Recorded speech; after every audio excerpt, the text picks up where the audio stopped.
কোন কথা মুমিন ব্যক্তি বলবে না যে কথার কোনো উপকারিতা নেই, এমন কোন কাজ মুমিন ব্যক্তি করবে না যেই কাজের কোনো উপকারিতা নেই। এটা হলো সকল মুমিনের বৈশিষ্ট্য। আচ্ছা, আমাদের মাঝে যারা ইয়ারকি ফাজলামি বেশি করে এদেরকে কি মানুষ সম্মান করে?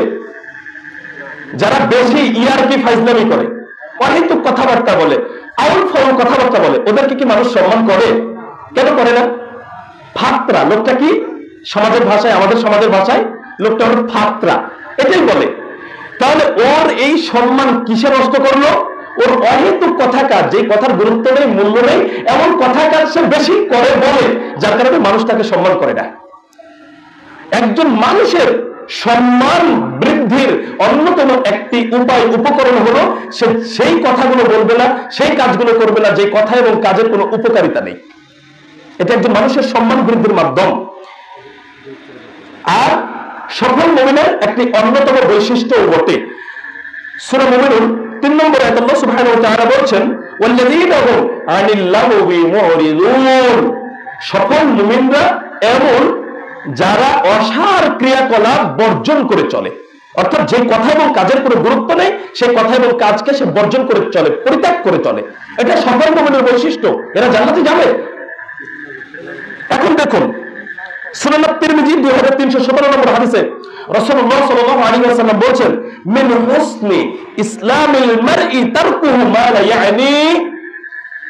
ইসলামের সৌন্দর্য হলো, কোন ব্যক্তির ইসলামের সৌন্দর্য হলো সে অহেতুক কথা এবং কাজকে পরিত্যাগ করে চলবে, পরিহার করে চলবে।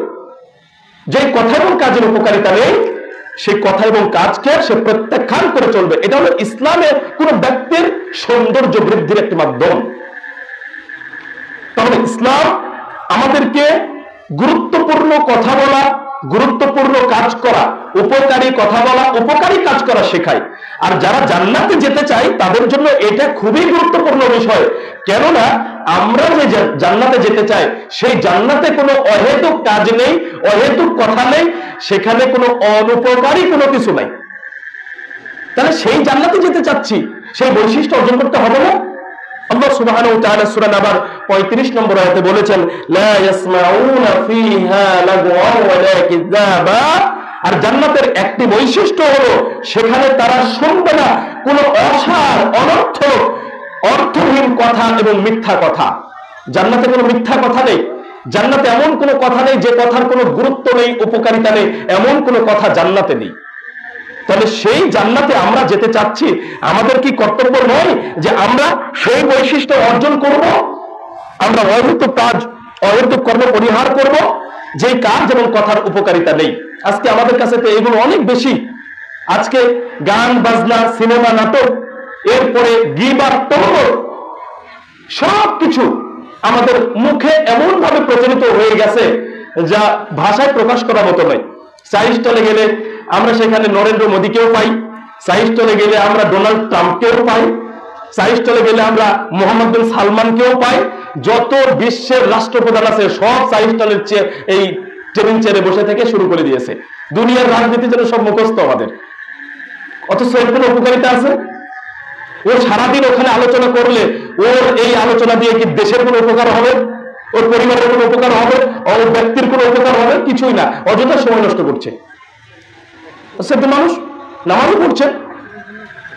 আমরা কতটা অহেতুক কাজের সাথে জড়িত। একজন ব্যক্তি মসজিদ থেকে মাগরিবের নামাজ পড়ে বের হয়ে চাইস্টলে গিয়ে হা করে বসে থেকে টেলিভিশনের দিক তাকিয়ে আছে, অথচ এটা যে অহেতুক কথা কাজ ওটা বুঝাইনি। তাহলে সংক্ষিপ্ত কথা।